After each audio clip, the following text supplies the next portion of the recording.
Buen día, tengan todos y todas. Mucho gusto estar otra vez con ustedes. Mi nombre es Alexander Valle, como ya sabrán, y les doy la bienvenida al tema que vamos a tener ahora, que es en el marco del Diplomado de Género y Gestión de Riesgos. Hoy vamos a hablar acerca del cambio climático, causas y consecuencias, y una mirada desde la perspectiva de género. Eh, Sobre el cambio climático ya les había comentado en una clase anterior cuando habíamos hablado del protocolo de Kioto. Ahora vamos a tratar de ver más acerca del cambio climático. En primer lugar, tenemos que definir, como les dije la vez anterior, que el cambio climático no se refiere únicamente a las variaciones del clima o lo que llamamos variabilidad climática, ¿verdad? Tampoco el cambio climático se debe única y exclusivamente a los cambios de la temperatura eh, en los que aumenta o disminuye el calor o el frío en un determinado tiempo. Más bien se trata de un proceso de calentamiento de la Tierra que es producido básicamente por las actividades realizadas por los seres humanos, ¿verdad? Les mencionaba que, recuerdan, en términos de variabilidad climática, la variabilidad climática era un proceso natural que tenía nuestro planeta desde los 130 millones de años que tiene de existencia. Y el cambio climático eh, es aquella aceleración de estos procesos de variabilidad climática producto de la intervención humana.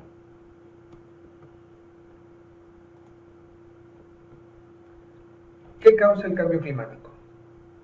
El cambio climático lo pueden causar varias razones. Uno, y quizás la más fuerte, es lo que vamos a llamar el efecto invernadero, que lo vemos más adelante. La otra es la contaminación atmosférica, todos los gases que salen de la combustión son parte de la contaminación atmosférica. La contaminación acústica, es decir, el ruido, la contaminación del agua, ¿verdad? La contaminación de los suelos y por supuesto los gases de efecto invernadero. Es decir, que al cambio climático afectan o lo causan todas aquellas elementos que están fuera de lo que sería el sistema propiamente de, del planeta, ¿no? Todas aquellas alteraciones que tengamos en el planeta pues alteran este sistema que tiene un equilibrio, ¿no? Entonces todas aquellas acciones que los seres humanos hagamos en contra de un proceso y afecten al clima, pues o a este equilibrio de nuestro planeta, pues se ve repercutido en el cambio climático. Para hablar del efecto invernadero, vamos a decir que el efecto invernadero es la capacidad que tiene la atmósfera de retener la energía en términos de calor que viene desde el espacio y desde el sol. Eh, Debido a que los gases de efecto invernadero que existen en la atmósfera se producen en una retención de calor emitido por la Tierra, gracias a esto nuestro planeta mantiene una temperatura promedio, como les decía en la otra clase, de 15 grados centígrados, lo cual es muy favorable para la vida. Si no existiera la atmósfera, no habría el efecto invernadero y entonces la temperatura del planeta estaría por debajo de los 13 grados centígrados en promedio, que también era lo que yo les mencionaba el otro día. Si no existieran los gases de efecto invernadero, pues prácticamente nos congelaríamos. Y para que entendamos un poco esta gráfica que se les muestra, verán que la radiación solar, el 100% de la radiación solar es filtrada cuando llega a la atmósfera. Entonces ya un 30% es reflejada por la atmósfera de la superficie terrestre, ¿no? Entonces cuando la energía solar llega a la atmósfera, hay una parte que es reflejada. Luego de ese 30% baja otra parte, que es un 19% que es absorbida por las nubes y otros componentes atmosféricos. Aquí entra también el vapor de agua y las nubosidades. Entonces ya no pasa a un 70%, sino que ya está bajando a un 51% aproximadamente. Después de eso, que es este 51%, es absorbida por la superficie y es lo que calienta nuestro planeta, ¿verdad? Entonces, el 51% de la radiación solar es lo que se regresa también, bueno, es absorbido por nuestra Tierra y luego vuelve a salir. Entonces se da este rebote. Cuando se da este rebote, hay un porcentaje, como ustedes ven aquí, dice la superficie caliente emite radiación infrarroja, ya estamos hablando de otro espectro, y hay un porcentaje de la radiación infrarroja que es absorbida por los gases de efecto invernadero y es emitida nuevamente hacia la superficie. Entonces, este rebote que ustedes ven acá es lo que nos da la temperatura de nuestro planeta, ¿verdad? Y otro porcentaje de la luz infrarroja pues atraviesa la atmósfera y se va para el espacio. Ahora, ¿qué sucede con el cambio climático?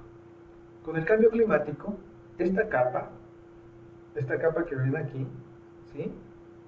Esta capa se vuelve más densa porque los gases de efecto invernadero se concentran en esa parte y se vuelven más densas. Entonces, al volverse más densa, la radiación solar no logra atravesar esta para salir nuevamente a la atmósfera, sino que vuelve a botar dentro de nuestra, ah, no recuerdo cómo se llama la parte de la atmósfera que está entre la Tierra y bueno, entre la atmósfera, ¿no? Entonces vuelve a botar un buen porcentaje más. Y esto es lo que causa nuestro efecto invernadero. En sí, el efecto invernadero no es malo. Como les dije en otra clase, ni los gases de efecto invernadero son malos. El efecto invernadero y los gases de efecto invernadero son los que permiten la temperatura para que se desarrolle la vida en nuestro planeta Tierra. El problema es que con la intervención humana se han producido más gases de efecto invernadero que hacen esta capa más densa, lo cual impide que la radiación solar pueda salir nuevamente y lo que hace es concentrarse en la parte de la atmósfera. Las anomalías climáticas experimentadas en el último siglo o por vivirse en las próximas décadas podrían incluir alteraciones en la forma de cómo se experimenta la variabilidad interanual o interdecadal del clima. Así es como eventos como el Niño son más frecuentes e inclusive más intensos.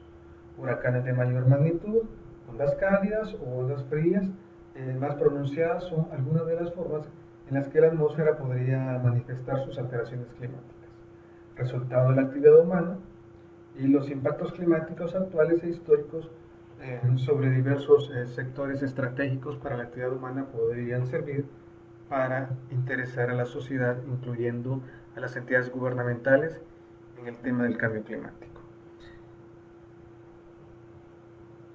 Hay que tomar en cuenta que en los últimos 50 años, las alteraciones en el clima, básicamente el equilibrio que teníamos en el clima se ha roto. Entonces, así es como tenemos que eventos extremos, llámense sequía, llámense fenómenos del Niño, llámense ciclones tropicales, se vuelven más regulares en los últimos años. Hemos tenido eventos de la magnitud del huracán Mitch, ¿verdad? En el año 98, que era un evento sin precedente. Causó muchas pérdidas y muchos daños en toda Centroamérica. Importante es que hay que hacer hincapié en nuestros tomadores de decisiones, como lo dice este texto, ¿verdad? Para que estos puedan tomar acciones en contra del calentamiento global. También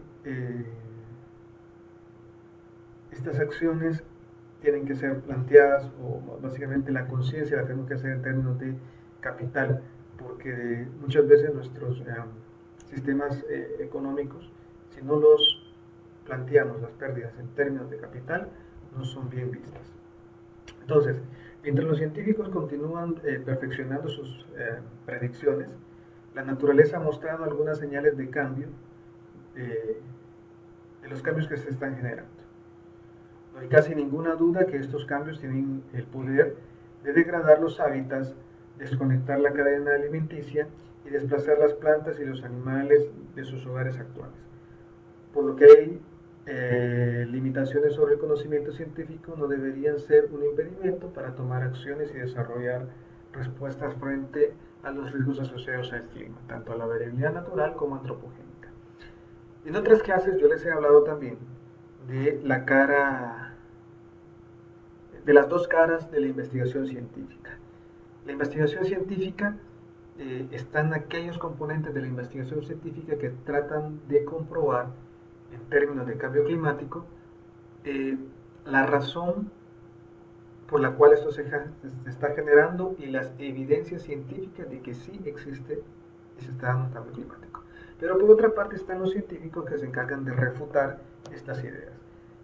De ahí que ustedes van a encontrar y van a escuchar algunos comentarios donde dice que el cambio climático no existe porque no existe evidencia científica para ello.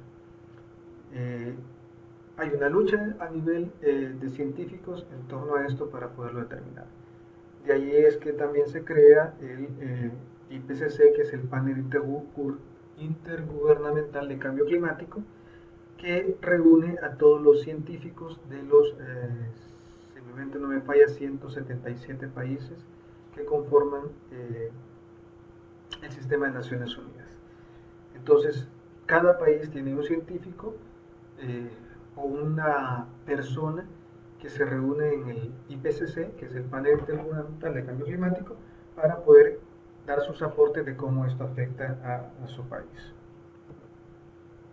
Metiéndonos a las consecuencias del cambio climático, eh, la primera es el aumento en la temperatura terrestre. La principal consecuencia del cambio climático es el aumento de la temperatura de la Tierra. La tendencia del calentamiento en los últimos 50 años ha sido de 13 grados centígrados, perdón, de 0.13 grados centígrados, casi el doble para los últimos 100 años. El incremento total entre el 1850 y el 1899 hasta el periodo 2001-2005 ha sido de 0.76 grados centígrados. De continuar la tendencia actual de emisiones de gases de efecto invernadero, se prevé que la temperatura media global pueda llevar a un aumento de hasta 4 grados centígrados en el 2050. Nótese que cuando hablamos de 4 grados centígrados no nos referimos a que, ok, la temperatura promedio de El Salvador es 28 grados centígrados, entonces si sube 4 grados centígrados pues vamos a estar en 32 y es como vivir en San Miguel. O para la gente de Nicaragua, como vivir en Chinandega, o como para la gente de Honduras vivir en Choluteca, o la gente de Guatemala vivir en Mazatenango.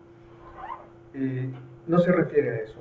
Esto nos estamos refiriendo a temperatura promedio. ¿Ya? Temperatura promedio, es decir, que en lugares la temperatura se puede ver incrementada en 10 grados centígrados y en otros la temperatura puede incrementado en 1 grado centígrado. Entonces, por eso es temperatura promedio anual. Los países más afectados siempre van a ser los países que nos encontramos en la franja del trópico en términos de temperatura. ¿Verdad? Entre el trópico de Cáncer y el trópico de Capricornio somos los países más afectados por las olas de calor. Justo en ese punto estamos nosotros como Centroamérica.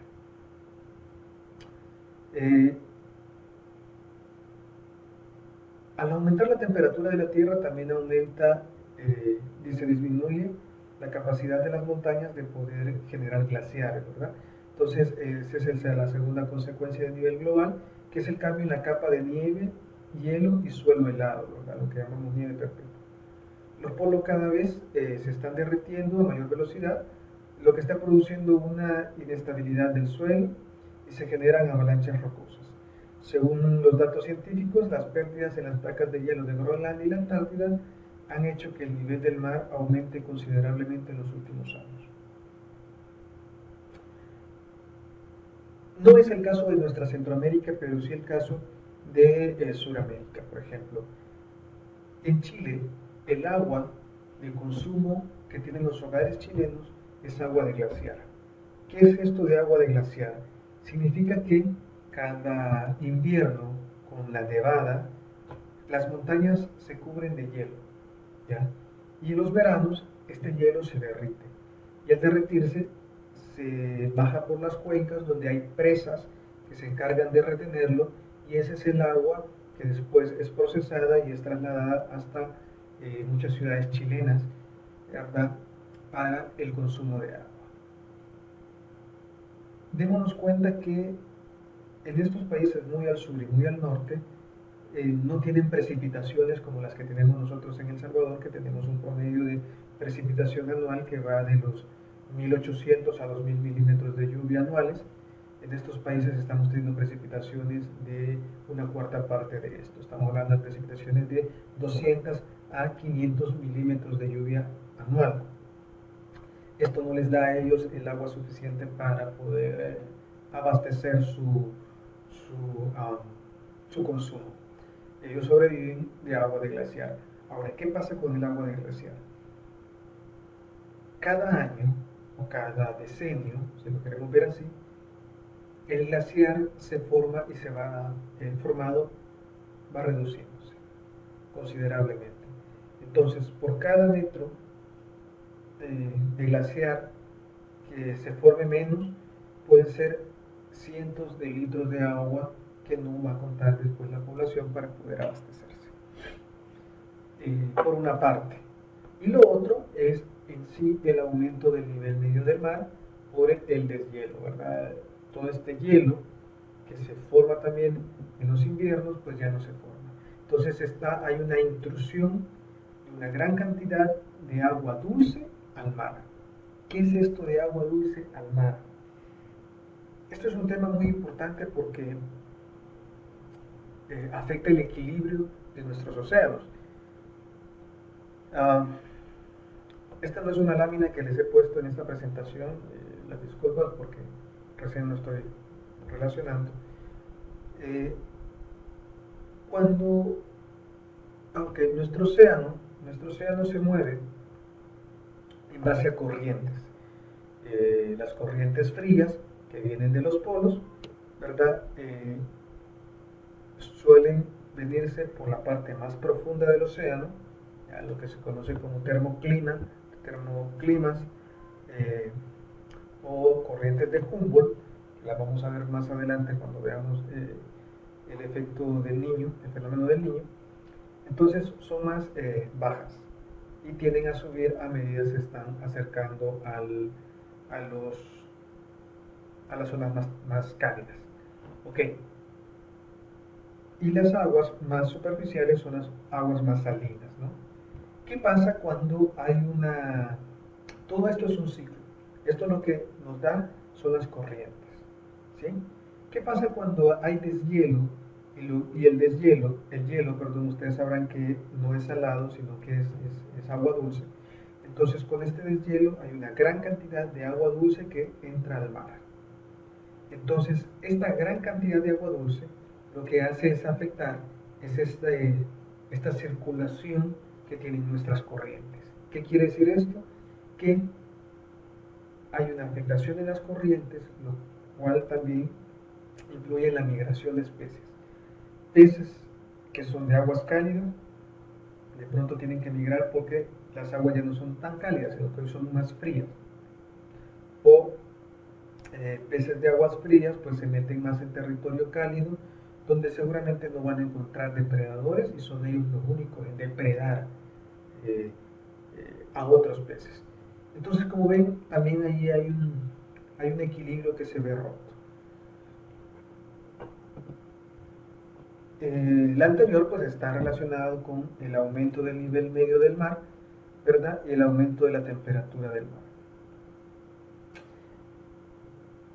El nivel medio de crecida ha sido de 1.8 milímetros por año entre el año 1961 hasta el año 2003. Hecho que está poniendo en peligro una serie de ciudades que se encuentran situadas a las orillas de los ríos o de los propios océanos. Sería el caso del propio Santander, por ejemplo, en España, y de otros municipios del mar Cantábrico que se encuentran en primera línea del mar. La temperatura del agua en los océanos también ha aumentado, lo que ha dado como resultado la acidificación de los mismos, poniendo en peligro a numerosas especies animales y vegetales que en ellos habitan, ¿verdad? Hay un caso importante que ha pasado en El Salvador en los últimos días. No, como me lo puede decir cualquiera, no es una evidencia científica, sin embargo es una hipótesis que yo particularmente tengo de lo que está sucediendo o lo que ha sucedido en los últimos años respecto a las oleadas que hemos tenido, oleadas ciclónicas, mar de fondo o ¿cómo les llaman? Olas vivas, ¿no? Eh, si ustedes tienen un huacal con agua, si ustedes tienen un huacal con agua y le ponen un poco de hielo encima, ustedes van a ver que hay una porción del hielo que queda bajo el agua y hay una porción del hielo que queda arriba del agua, ¿verdad? Entonces, ¿pero qué pasa cuando ese hielo se derrite? Cuando ese hielo se derrite, aquella porción de hielo que se encontraba arriba se incorpora, se derrite, y lo que hace es subir el nivel del huacal con agua. Esto aumenta el nivel medio del agua. Y si usted sopla sobre el huacal, al agua del huacal, puede ser que el agua genere olas, ¿verdad? Que al llegar a la orilla del huacal puedan rebalsarse. Eso es una hipótesis de lo que está sucediendo ahorita con nuestros océanos. Y por lo cual las olas últimamente nos están afectando grandemente en las costas centroamericanas, o básicamente desde México hasta Panamá tenemos estas afectaciones. El aumento del nivel medio del mar. Hay muchas islas del Pacífico que se ven sumamente amenazadas y que se espera que desaparezcan. La misma Centroamérica, pues ustedes habrán escuchado que más de una vez se menciona que Centroamérica va a desaparecer y se debe básicamente a esto que les estoy mencionando. Pero vamos, no es algo que seguramente van a ver nuestros ojos o los ojos de nuestros hijos o nuestros nietos, sino es algo que puede pasar en varios cientos de años.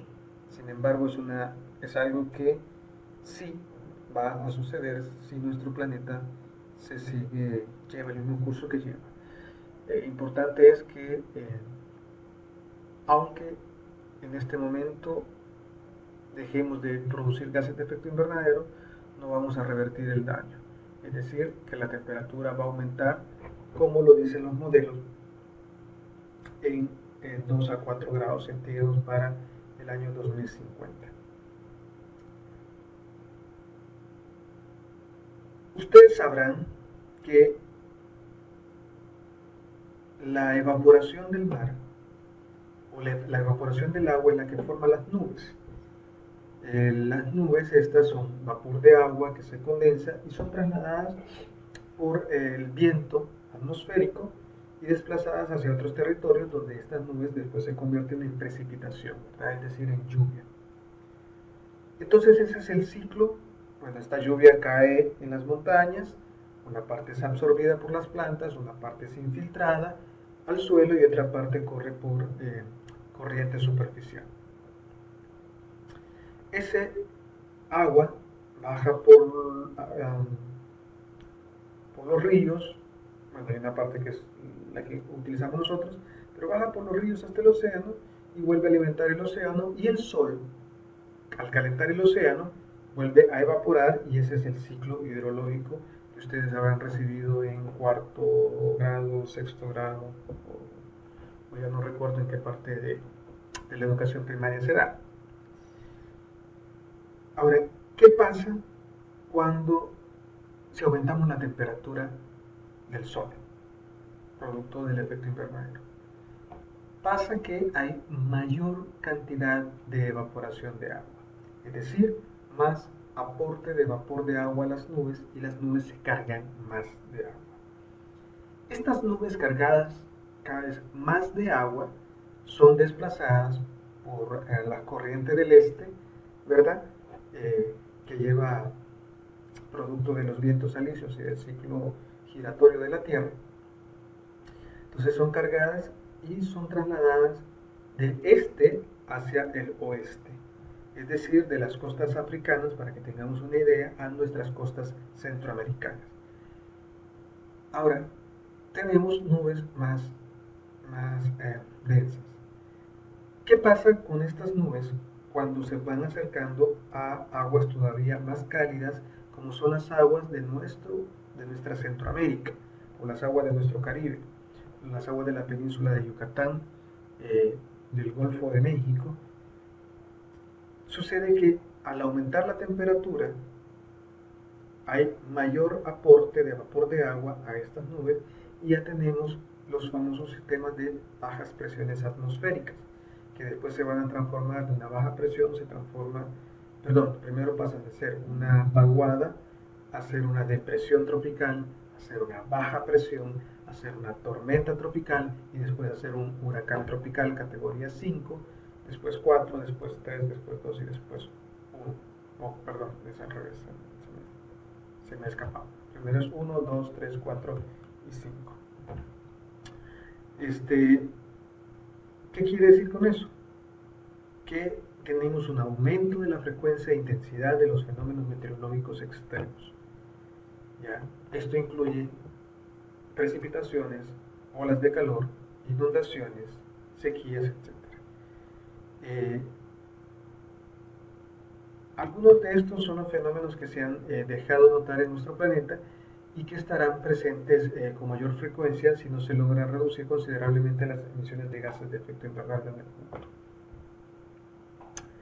Bien, al haber una falta de equilibrio, bueno, quizás esta parte la voy a explicar más cuando veamos el efecto invernadero, cuando veamos el fenómeno del Niño, pero voy a adelantarles diciendo que como nuestro planeta Tierra es un sistema, es decir, si en una parte llueve, lógicamente, más de lo normal, pues en otra parte llueve menos de lo normal y tenemos sequías, ¿verdad? Es por nuestro sistema y nuestro ciclo que hay en nuestro planeta. Así como, lógicamente, si en una parte del mundo está concentrado el capital, el dinero, pues en otra parte están concentrados los pobres. Ok, voy a pasar a la siguiente. La otra consecuencia a nivel global es la extinción de numerosas especies animales y vegetales. Entre un 20 y un 30% de las especies vegetales y animales podrían verse en peligro de extinción si la temperatura supera el 1.5 o 2.5 grados centígrados, o en promedio 2 grados centígrados. Los diferentes ecosistemas podrían verse gravemente afectados en su estructura o funcionamiento por la consecuencia del cambio climático, teniendo que adaptarse a las condiciones contrarias a su hábitat normal. Una de las primeras evidencias que hay en torno a los efectos del cambio climático en los ecosistemas se da, por ejemplo, en los arrecifes de coral. Los arrecifes de coral, que se encuentran en el Caribe, en Australia, están tan adaptados a recibir o funcionan o sobreviven con cierta cantidad lumínica, cierta cantidad de luz que absorben y a cierta temperatura del océano. Lógicamente, al tener más radiación solar o más temperatura, el océano o la capa de agua cálida pues aumenta y llega más agua cálida a los arrecifes de coral. Lo que hace esto es que los arrecifes de coral se mueran. ¿Por qué? Porque resulta que ellos no están en la temperatura ni en la cantidad de luz que deben recibir. Esta primera evidencia se vio con el coral negro, ¿verdad? Que suele crecer a aproximadamente 30 metros de profundidad, 100 pies aproximadamente. El coral negro crece a 100 pies de profundidad y no lo vas a encontrar arriba de los 100 pies de profundidad o 30 metros, no se encuentra. ¿Qué quiere decir eso? Que ahora el coral negro ya no se encuentra a esa profundidad, sino que tienen que encontrarlo más abajo porque ya no se desarrolla bien. Pero ¿qué sucede con el coral, por ejemplo?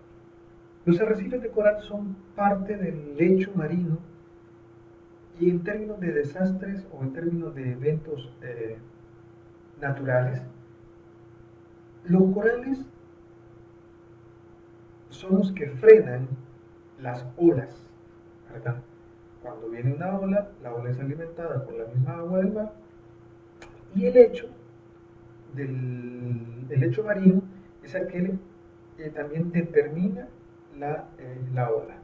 Si tenemos un lecho marino bastante rugoso, producto de los arrecifes de coral, las olas se frenan más y no golpean tanto las costas. Eso, por ejemplo, lo podemos ver en nuestro mar centroamericano, llamado Atlántico, ¿verdad?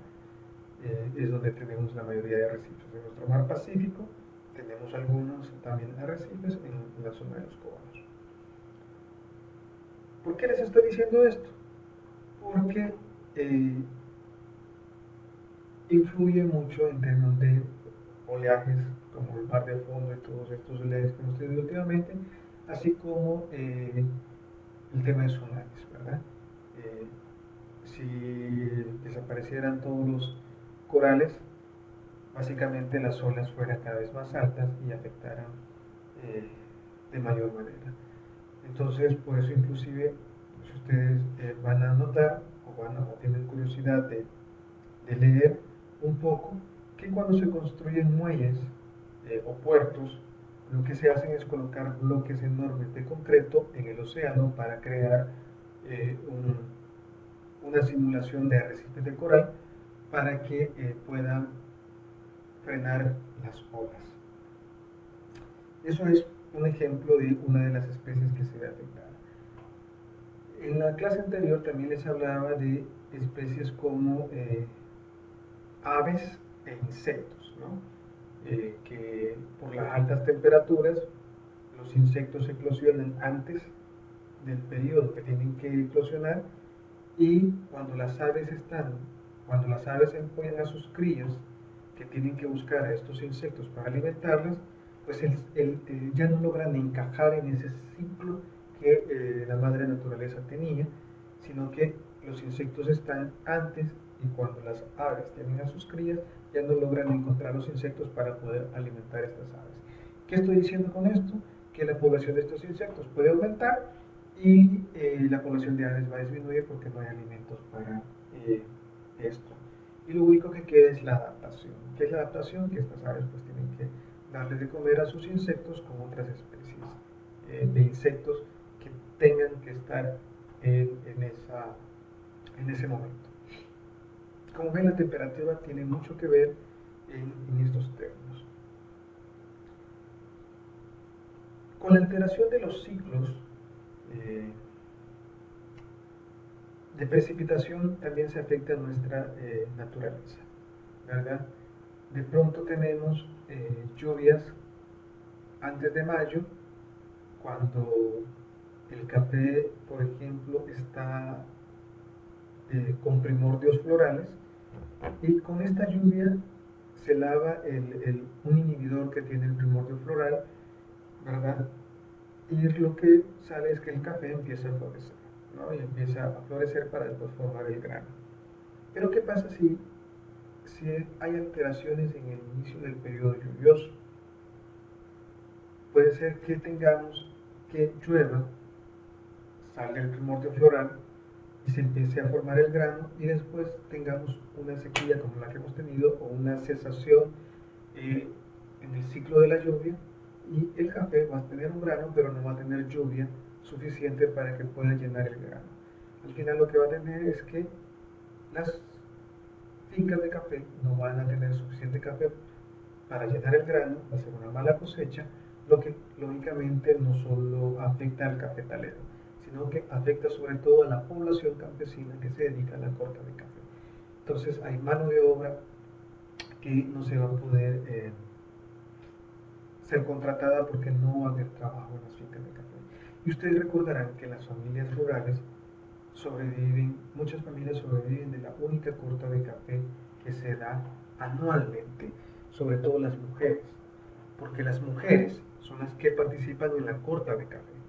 Cuando no hay corta de café, en las fincas lo que hay son otras actividades que son sobre todo delegadas a los hombres, como la poda de los árboles de sombra, la poda de los árboles rompeviento, o la poda de los mismos palos de café.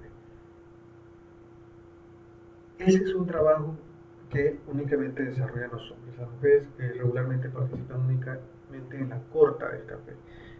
y es que logran percibir ingresos. Y aquellas mujeres, jefas de hogar, ¿verdad? Es la única oportunidad que tienen para poder tener ingresos para sus familias. Esos son dos ejemplos: corales, café, insectos, perdón, son tres ejemplos que podemos ver de extinción de especies animales y vegetales y cómo esto afecta también al ser humano. Efectos en la agricultura y el sector forestal, pues lo que estamos hablando: los cultivos situados en zonas bajas pueden perder la mayoría de su productividad, haciendo que aumente el riesgo de hambre a las personas que sobreviven gracias a las dichas tierras. También hay un incremento en el número de incendios forestales, ¿verdad? Grandes sumideros de carbono desaparezcan y dejen de ejercer dicha actividad, importantísima para reducir los impactos del cambio climático. Resulta que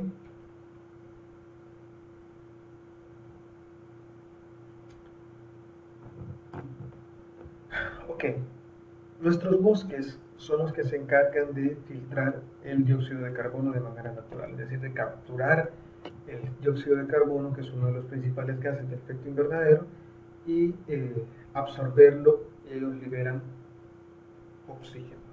Los árboles capturan el CO2, ocupan el carbono para producir su alimento, ¿verdad?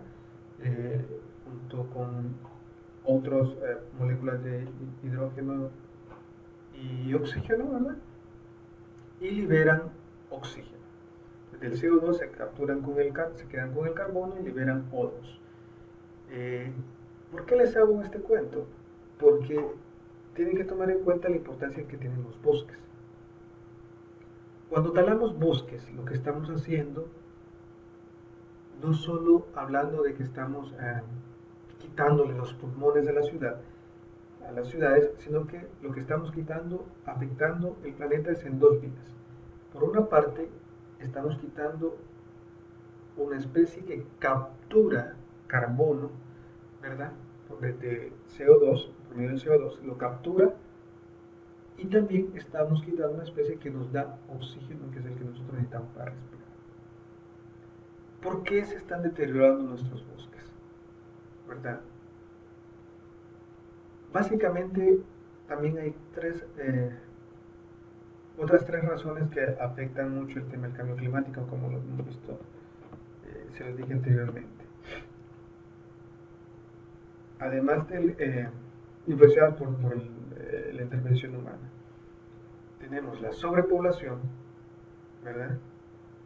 Tenemos la sobrepoblación, tenemos la tala de bosques y tenemos la producción de gases de efecto invernadero por medio de la industria. Si ustedes ven, estas tres están fuertemente relacionadas. ¿Y en qué medida están fuertemente relacionadas? Con un aumento de la población, con un aumento de la población es necesario, uno, que hayan más casas para que esta población pueda vivir. Para que hayan más casas, para que esta población pueda vivir, las ciudades se están expandiendo hacia el exterior. Al expandirse las ciudades, pues están talando bosques.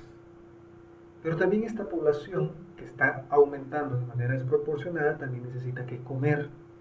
Entonces se están talando bosques para construir viviendas, pero además para hacer un cambio de uso de suelo en términos de cultivos. Bosques talados para producir cultivos. Pero además de eso, esta población que está creciendo necesita trabajar para poder ganar el dinero, para poder comprar esas casas que se hicieron donde se talaban los bosques, y para poder comprar la comida que se produce en los campos de cultivo donde se talaron los bosques. Entonces tiene que trabajar. ¿Y en qué va a trabajar? Pues en fábricas, principalmente, ¿no? Entonces, ¿y estas fábricas dónde están? Estas fábricas están afuera de las ciudades, donde se tienen que talar árboles para construir estas fábricas. Como ven, esto es un círculo vicioso que afecta grandemente. Todo iniciando por el aumento de la población en un determinado territorio, que afecta este equilibrio totalmente. Entonces, al alterar estos sistemas, también alteramos también los patrones de alimentación. Hay cultivos que no se pueden desarrollar, por ejemplo, por temperaturas, o hay cultivos que no se pueden desarrollar con exceso de agua, y efectivamente todos los cultivos no se desarrollan con la ausencia de agua. Entonces, estas alteraciones en los ecosistemas, estas alteraciones en el planeta, causan también alteraciones en los cultivos. Y El Salvador, y me atrevería a decir que toda Centroamérica, se ha visto afectada este año, por ejemplo, por una sequía, una sequía meteorológica, en la cual los efectos no los vamos a ver ahora, sino que los vamos a poder ver hasta el próximo año, cuando aumente el precio de la libra de petróleo. Pasamos al siguiente. La última consecuencia global es impacto sobre la salud humana. En función de la localización y de la capacidad de adaptación de las regiones, las consecuencias del cambio climático pueden tener también sobre la salud humana y puede ser muy negativa. El número de personas en situación de malnutrición aumenta, así como el número de personas fallecidas y enfermas debido a olas de calor, inundaciones, tormentas, incendios y sequías. Por ejemplo, ustedes van a notar que hay un aumento de algunas especies de insectos. Esto producto de los cambios en los patrones de lluvia y las alteraciones en la temperatura. Muchos de estos insectos pueden ser vectores de enfermedades, como es el caso del zancudo. Ustedes van a darse cuenta que los zancudos se encuentran sobre todo en climas cálidos, no así en climas templados. Y como lo que estamos hablando es de un calentamiento global, entonces cada vez hay climas más cálidos para que los zancudos puedan desarrollarse. Inclusive ustedes sabrán que la Aedes aegypti, que es el zancudo que nos provoca el dengue, pero que también es el zancudo que vector de la chikungunya y de otras enfermedades, no sé si del Zika, antes no se daba, antes solo se procreaba en aguas limpias, ¿sí? No iba a encontrar usted zancudo en aguas sucias, solo en aguas limpias. Por eso las indicaciones del ministerio: limpie pilas y barriles, dele vuelta a todos los recipientes que contengan agua y tal, pero nadie le decía bote el agua sucia, porque al zancudo no le gustaba el agua sucia. Pero ¿qué pasa? Quizás la población de zancudos fue tan alta que ya el zancudo tuvo que adaptarse, y ahora el Aedes aegypti también lo va a encontrar usted en aguas sucias. ¿Qué quiere decir esto? Que la población de zancudos está aumentando, que es un vector de una enfermedad que causa muchas pérdidas e implicaciones en la vida humana. Consecuencia posiblemente del cambio climático, y que nos está afectando grandemente.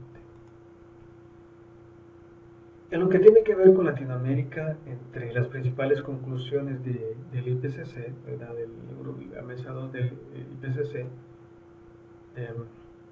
se advierte que durante los años la variabilidad climática y la ocurrencia de estos eventos extremos se ha estado afectando en los países de la región. Se ha reportado de vientos extremos inusuales, tales como lluvias intensas en Venezuela entre el 1999 y el 2005, inundaciones en la Pampa Argentina, sequías en la Amazonía, tormentas de granizo en Bolivia y en Buenos Aires, y el huracán Catarina en el Atlántico Sur en el 2004. Como ven, han varios eventos que el IPCC en su momento atribuyó al cambio climático. Okay. ¿Cómo afecta toda esta historia del cambio climático en términos de género? Yo les he dicho que hay afectaciones en términos de cultivos, en términos de agua, pero si desglosáramos todos estos recursos, y estos datos que les voy a presentar ahorita son datos de FAO, de la Agencia de las Naciones Unidas para la Alimentación, la Agricultura y la Alimentación. En términos de tierra y agua, la FAO dice que en los países en vías de desarrollo solo el 10 al 20% de la tierra son dueñas mujeres. ¿Ya? y que en fincas manejadas por familias encabezadas por mujeres representan la mitad o un tercio del tamaño de la finca manejada por hombres. ¿Qué quiere decir esto? Quiere decir que las mujeres son dueñas de una menor cantidad de tierra y esta tierra además es más pequeña que la tierra que poseen los hombres. Cuando decimos que el cambio climático afecta los niveles de agua, bueno, y ese es el otro punto que les voy a mencionar, que no lo había mencionado, ustedes recordarán que aquellos vegas de agua que se llamaban, aquellos nacimientos de agua, también se están secando. ¿Cómo afecta esto, sobre todo en el área rural? Las mujeres, que son las que regularmente lo que hacían era salir con sus cántaros a la fuente de agua para llenar sus cántaros allí y después volver con el cántaro de agua a la cabeza para poder tener agua para el consumo. ¿Qué pasa cuando el caudal de agua de este nacimiento se ve reducido? La mujer ya no invierte media hora, por mencionar un tiempo determinado, en ir a colectar el agua, sino que seguramente va a invertir una hora. ¿Por qué? Porque hay otras mujeres en la fuente del agua, porque el cántaro se tarda mucho más en llenarse, y este es tiempo que la mujer tiene que invertir más en ir a traer el agua.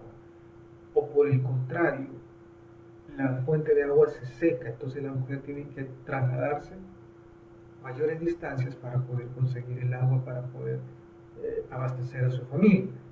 ¿Qué implica esto? Que también la mujer se expone a los riesgos de ser agredidas en estos desplazamientos. Por citar otro de los ejemplos en términos de tierra y de agua. En términos de recursos financieros, pues las mujeres reciben menos préstamos y por cantidades inferiores que el tema de los hombres. Solamente un 7% del total de la inversión agrícola fueron otorgados a mujeres que trabajaban en sectores forestales, pesqueros y agrícolas. Además de que la mujer tiene poca tierra y que la tierra que tiene es más pequeña, tampoco tiene acceso a créditos para poder hacer producir esta tierra. Entonces, ¿qué tenemos? Tenemos mujeres que tienen tierra, pero que no la pueden hacer producir porque no tienen el capital para hacerlo. Esto es totalmente, aquí en China, un aspecto de desigualdad de género que se ven afectados por el tema del cambio climático cuando los cultivos ya no pueden darse de la manera normal, entonces hay que adquirir o comprar especies que se puedan adaptar mejor a las temperaturas, pues si no tienes plata para hacerlo no lo vas a poder comprar, ¿verdad? Entonces allí afecta mucho el tema de género.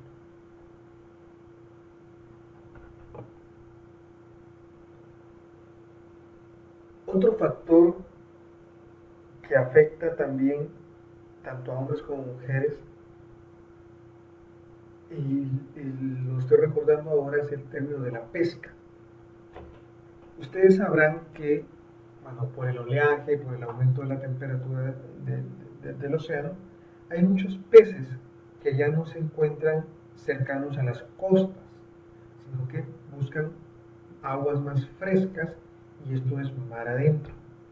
Entonces, lo que sucede es que los pescadores, para poder pescar la cantidad de peces que necesitan, para poder mantener a su familia, tienen que entrar más mar adentro, lo que implica mayor consumo de combustible, o B, permanecer más tiempo mar adentro, lo que implica también un riesgo. Entonces al final resulta que los pescadores salen de los océanos con una cantidad de peces inferior a la que ellos querían tener. El hombre regularmente es el que pesca, la mujer es la que comercializa los peces. Entonces el hombre sale con sus peces, lo vende a las mujeres, pero el hombre trata de ganar el mayor margen de ganancia. La mujer lo que toca de comprar el pez, le toca comprarlo más caro, pero al final regularmente lo vende al mismo precio. entonces el margen de utilidad de la mujer se ve reducido. Y a esto agreguémosle la competencia, pues, porque hay más, sale menos pez del mar, entonces el pescador lo tiene que vender caro porque hay mucha demanda de mujer que quiere comprar pez, entonces lo vende más caro, pero ya en el mercado final hay mucho comprador, entonces el comprador no quiere comprarlo barato, entonces eso hace que se reduzca el margen de utilidad de las mujeres sobre todo. En términos de recursos productivos, las mujeres forman el 43% de la mano de obra agrícola en los países de desarrollo. Si mujeres y hombres tuvieran el mismo acceso a recursos productivos, el rendimiento de sus ganancias podría aumentar entre un 20 y 30%. Hay una gran cantidad de mujeres que se dedican a actividades agrícolas, pero no todas tienen el mismo acceso a recursos. Entonces, esta premisa nos dicta a que si las mujeres tuvieran acceso a todos estos recursos financieros o tecnológicos, esto podría incrementar sus utilidades. En el sector agrícola, las mujeres ocupan el 14% de puestos directivos, ¿verdad? Entonces, las mujeres no forman parte de los niveles de toma de decisión. Solo el 30% de los delegados de los países en las cumbres de cambio climático de las Naciones Unidas celebradas entre el 2000 y el 2010 eran mujeres. Y esto nos lleva a la famosa cuota de género. Cuota de género que no nos garantiza que la opinión de la mujer sea tomada en cuenta. Y eso es un tema muy complicado, porque nada me garantiza que en una reunión o en una actividad puedan haber 10 personas, 8 mujeres y 2 hombres, y las decisiones sean tomadas únicamente por los 2 hombres. Entonces el tema de la cuota no me garantiza igualdad de la toma de decisiones. Es importante que la mujer esté más presente a nivel de niveles tomadores de decisiones o sobre todo a nivel de negociaciones. ¿Por qué? Porque es necesario conocer la opinión de las mujeres en términos de cómo se ven afectados a ellas, y ellas son más sensibles también al tema de las afectaciones de sus hijos e hijas. Entonces no podemos seguir construyendo visiones desde la perspectiva de hombre, ya, porque los hombres no conocemos muchas cosas que las mujeres sí conocen o no vemos o tenemos una diferente visión. Entonces, si nosotros formulamos proyectos, vamos a excluir muchas de las prioridades de las mujeres. Es importante que las mujeres estén en los niveles tomadores de decisión. Yo particularmente soy bastante escéptico al tema de las cuotas.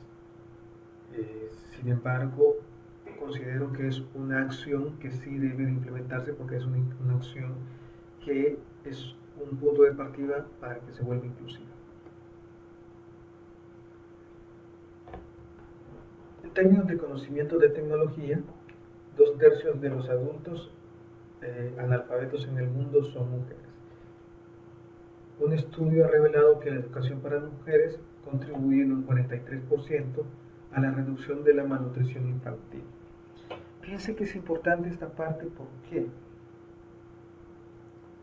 regularmente la mujer es la que ve afectada suspendidos sus estudios porque es la que tiene que dedicarse a los hijos, no así los hombres que tienen más oportunidades para poder seguir estudiando. Inclusive las niñas tienen que regresar de sus escuelas a hacer actividades en sus hogares, no así los niños. Los niños regularmente regresan de sus escuelas y se incorporan a jugar o a hacer otras actividades ajenas al trabajo doméstico. Las niñas regresan de su escuela, tienen que incorporarse al trabajo doméstico y después tienen tiempo limitado para poder jugar o recrearse y hacer sus tareas. Esas son parte de las inequidades en aspectos de género. Como lo dice esta premisa, las mujeres que tienen más oportunidades de superación también tienen más oportunidades de poder ganarse la vida de una mejor manera.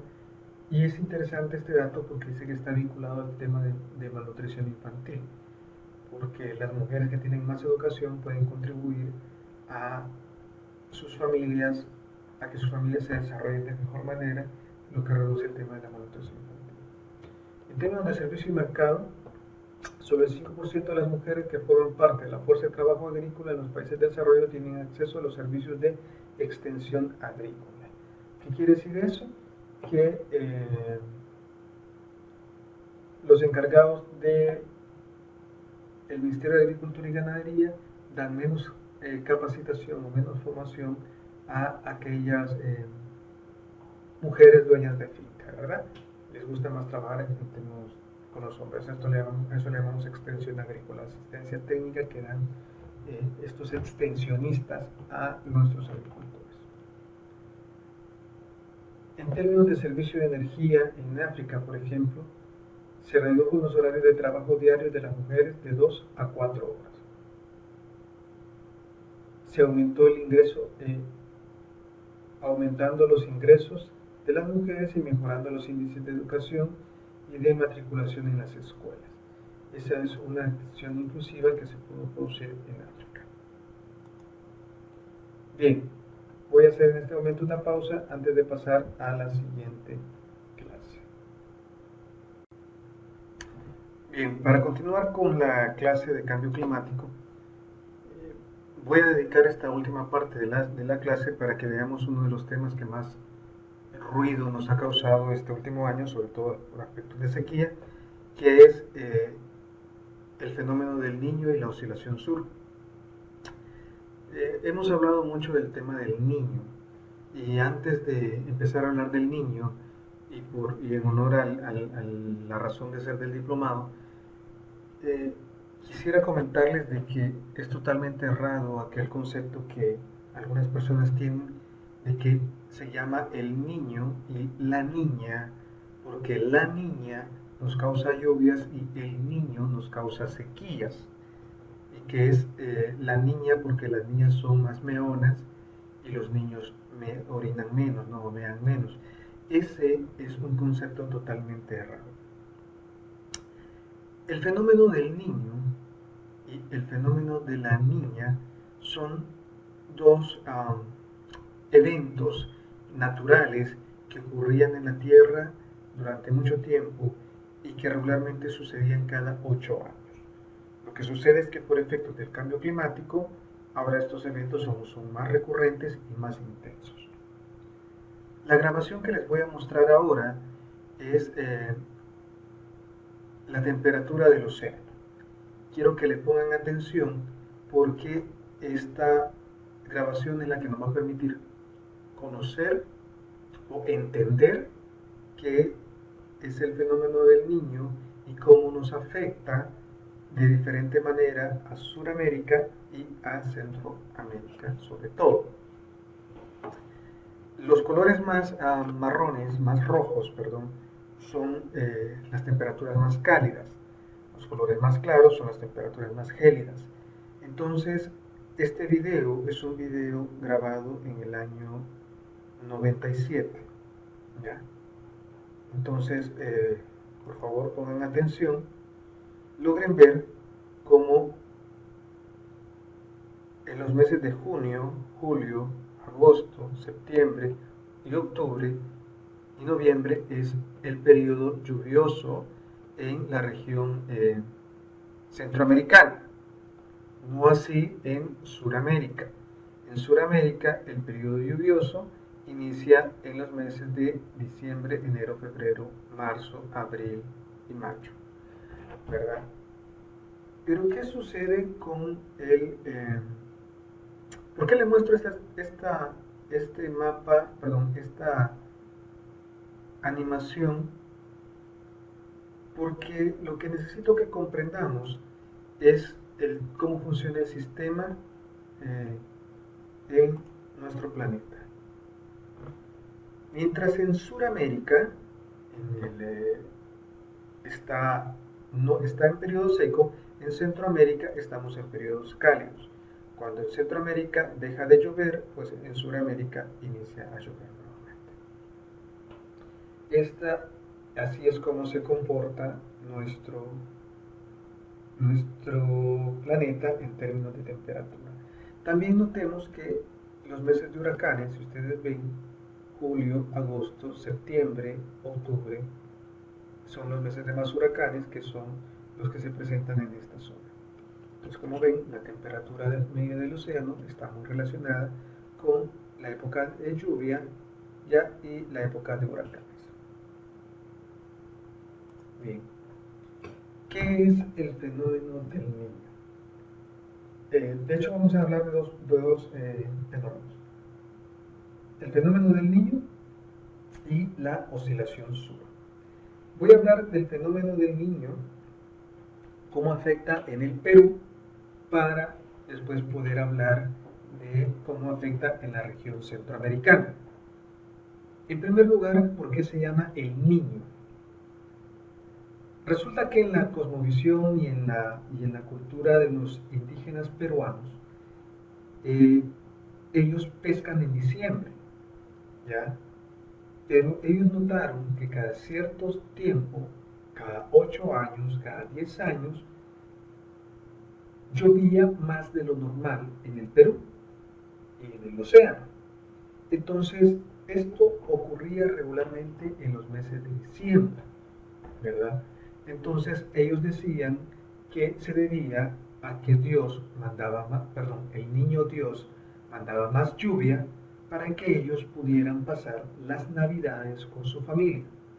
Entonces ellos decían, el niño Dios nos manda la lluvia, ¿sí?, para que podamos estar con nuestras familias en diciembre.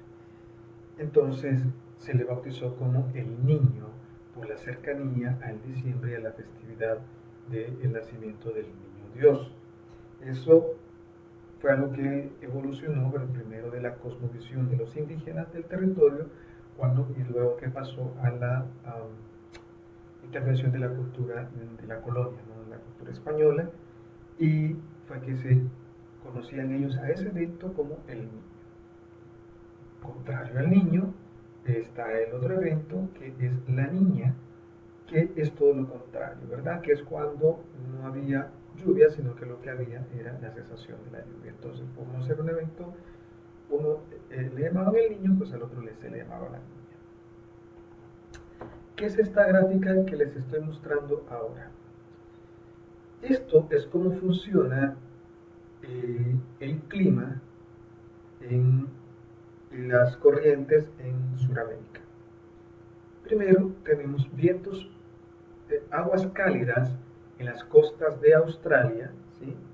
Aguas cálidas en las costas de Australia que se evaporan, y por medio de la oscilación sur, estas nubosidades son trasladadas a las costas de América, donde precipitan de manera de lluvia, ¿sí? Cuando precipitan de manera de lluvia, pues caen sobre el océano, y el viento superficial del este arrastra esta agua y la trae nuevamente para acá. Ok, ¿qué es este arrastre de agua? El viento arrastra el agua superficial, que es agua caliente, agua cálida, cálida por la temperatura del sol. Entonces arrastra esta agua cálida, y ese espacio lo ocupa la termoclina o la corriente de Humboldt, que es agua que viene de los polos. Es esta agua fría que viene del sur, del polo sur, ¿verdad? Entonces esta agua sube a nivel sube y desplaza el agua caliente. Ok, en estas aguas frías que vienen del sur, que son más ricas en plancton y en oxígeno, se desarrollan más los peces. Entonces, ¿qué estoy diciendo con ello? Estoy diciendo que esta agua fría permite el desarrollo de los peces, lo que hacía que los peruanos pudieran pescar mayores cantidades de peces, ¿ya? Entonces tenemos vientos superficiales en dirección este-oeste, ¿verdad? Que son esto, y vientos atmosféricos en dirección oeste-este. Y este es el ciclo que se encuentra en un año normal en el Pacífico, ¿verdad? Lluvias en Australia, ¿sí? Y buen tiempo en Perú para la pesca. Buen tiempo atmosférico, aguas frías, ricas en oxígeno y plancton, y muy buena pesca porque hay muchos peces en la zona. Ahora, esta agua que se evapora, ¿sí? Crea los cúmulos nimbus, que son nubes de gran formación vertical que causan la lluvia. Ahora, ¿qué pasa? Esta es otra gráfica que muestra el ciclo en un año normal, ¿verdad? Aguas cálidas que se evaporan, aguas cálidas producidas por el viento, que arrastra el viento superficial que arrastra el agua cálida del sur, de las costas de América, las traslada hacia las costas de Australia, se evaporan y es el ciclo. Y el agua, la termoclina o el agua fría ocupa ese espacio. Okay. ¿Qué pasa cuando tenemos un año de El Niño? Cuando tenemos el año del Niño, inicialmente se da una cesación o una disminución en los vientos alisios. Si me regreso a la lámina anterior, ustedes ven que aquí los vientos alisios y la corriente ecuatorial son fuertes. En esta, ustedes ven que los vientos alisios y la corriente ecuatorial es débil. ¿Qué quiere decir esto? Cuando hay una cesación, cuando para de soplar el viento superficial, ya toda la masa de agua que se encontraba en las costas de Perú de manera superficial ya no está trasladada hacia las costas de Australia, sino que se queda en la mitad del camino o en las mismas costas peruanas. Al no trasladarse esta agua, lo que hay es dentro del océano, ya la termoclina o la corriente Humboldt ya no logra ocupar ese espacio. Entonces la corriente Humboldt se profundiza más y al profundizarse aquí tiende a salir en las costas australianas. ¿Qué efecto causa esto? También tiene un efecto en la circulación de las mareas, ¿no? Básicamente, y como ven las especies, los peces ya no están en las costas peruanas, sino que se trasladan más buscando aguas más frías. Entonces hay una disminución en la pesca. ¿Y qué pasa en la parte atmosférica? Pues bueno, en la parte atmosférica, las nubes que tenían formación vertical en las costas australianas, ¿verdad? Y que provocaban los famosos monzones o lluvias monzónicas, ya no se dan, sino que ahora, como el agua está caliente más al centro del océano, ¿sí? Ahí se dan el desarrollo de las nubes, ¿verdad? Entonces tenemos mal tiempo en el centro del Pacífico, o esto es en un año niño clase. Hay 4 clases de año niño, no están puestos en la lámina. Hay una que es 1, 2, 3 y 4, más o menos en esta posición está. Entonces, cuando tenemos un niño débil, la formación vertical de nubes se da en el centro del Pacífico. Cuando tenemos un niño grado 2 moderado, pues se dan un poco más tirados al Perú, y un niño severo lo tenemos, las aguas están cálidas acá y acá. Entonces hay más inundaciones en el Perú. Entonces el viento superficial se detiene, el viento atmosférico se detiene, la corriente Humboldt deja de fluir y se profundiza, la evaporación de nubes vertical se da más en las costas de América y tenemos lluvias en Perú, Sudamérica, en función de la temperatura de los océanos. Y tenemos esto, calentamiento por encima de lo normal, tenemos un año niño. ¿Por qué les pedía que concentraran la vista en cómo funcionaban las mareas? Porque ustedes notaron que cuando el mar está frío en Sudamérica, está cálido en Centroamérica. Y cuando está lloviendo en Sudamérica, pues en Centroamérica no está lloviendo. Y es básicamente lo que tenemos. Si ustedes ven nuevamente, esta es una grabación de un video de enero del año 97. Esta animación fue tomada por Boyas. Entonces aquí veamos qué es lo que sucede con la temperatura del océano. Vean acá cómo el mar comienza a calentarse, ¿sí? Lo logran ver acá. Y tenemos un aumento en la temperatura fuerte aquí. ¿Logran verlo ahora? ¿Sí? Entonces este fue el año del Niño más severo. Entonces tenemos precipitaciones en el Perú y teníamos sequías en Centroamérica. Nótese. Sequías estos son los meses de septiembre, donde tendría que estar lloviendo en Centroamérica y sin embargo no llovió. Entonces tenemos la sequía meteorológica del año 97. Diciembre, enero, febrero, marzo, aquí ya tenemos un poco, abril y mayo. Entonces, como ven, el año 97, este evento, que se lo voy a volver a mostrar nuevamente, es similar a lo que estamos teniendo durante este año.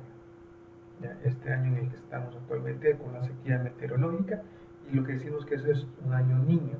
Entonces, si ustedes ven, el año niño nos provoca inundaciones en el Perú y nos provoca sequías en Centroamérica.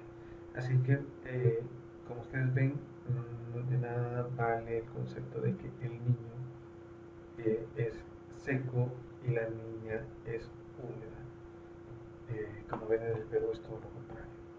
Nuevamente, mayo, que tendría que ser la lluvia en Centroamérica, junio, ¿ven? Julio, sequía meteorológica. Agosto, por aquí sequía y aquí fuerte lluvia, lo mismo acá. Las inundaciones que tenemos ahora en California, miren, como ven, están muy relacionadas. Noviembre, diciembre.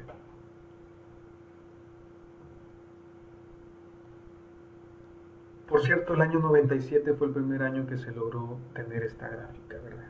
Es una gráfica reciente, perdón, es una animación de temperatura reciente. Y es lo que nos da mucha evidencia en términos para entender el problema del niño. Ok, esto pasa con el niño a nivel global. Como yo les decía, nuestro planeta funciona como un sistema. Si llueve en un lado, hay sequía en el otro. Si hay dinero en un lado, hay pobreza en el otro. Entonces, esto es lo que tenemos.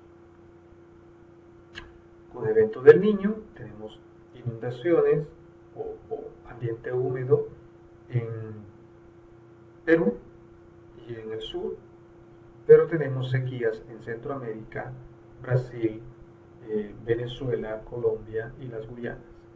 Pero por otra parte tenemos inundaciones en California y sur de los Estados Unidos y sequías en esta parte.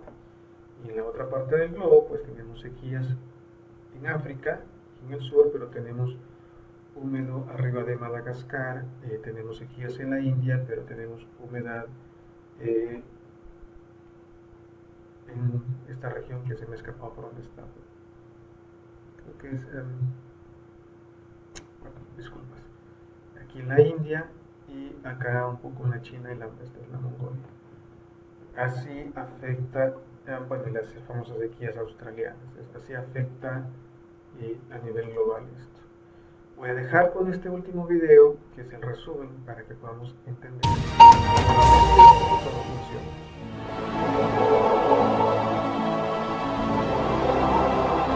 Los vientos que corren por la superficie del Océano Pacífico se conocen como vientos alisios.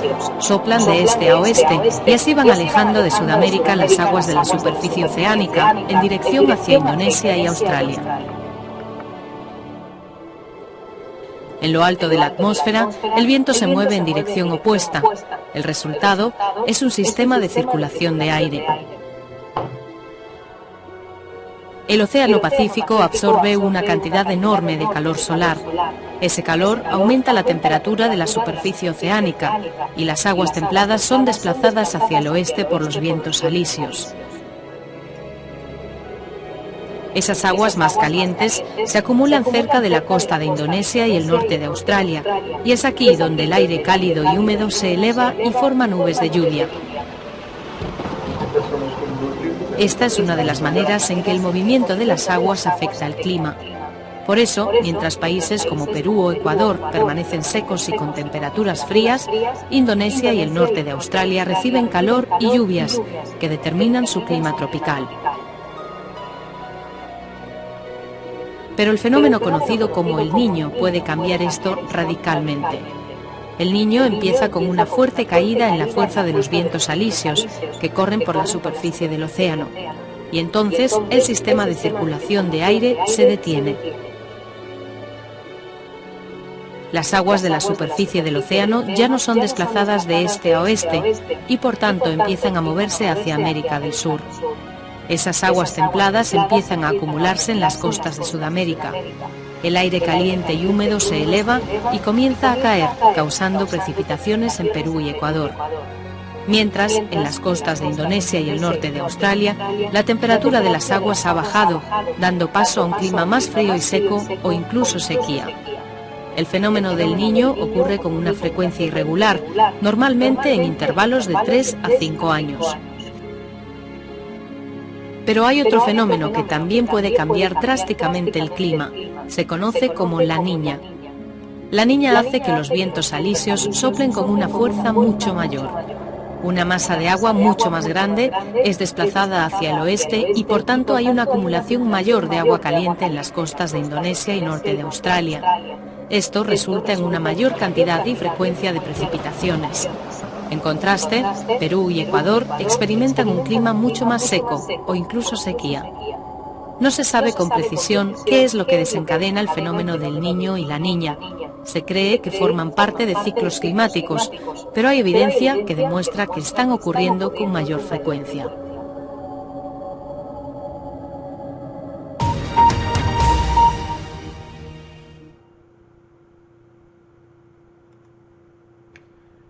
Muy bien, con esta última animación pues estamos terminando la lección de cambio climático. Espero les haya gustado. Si tienen alguna duda o aporte, estaré encantado de recibirlo. Todos tienen mi correo electrónico, alexander.valle@undp.org. Gracias y espero comentarios o dudas al respecto o aportes a esta presentación. Tengan todos y todas buen día.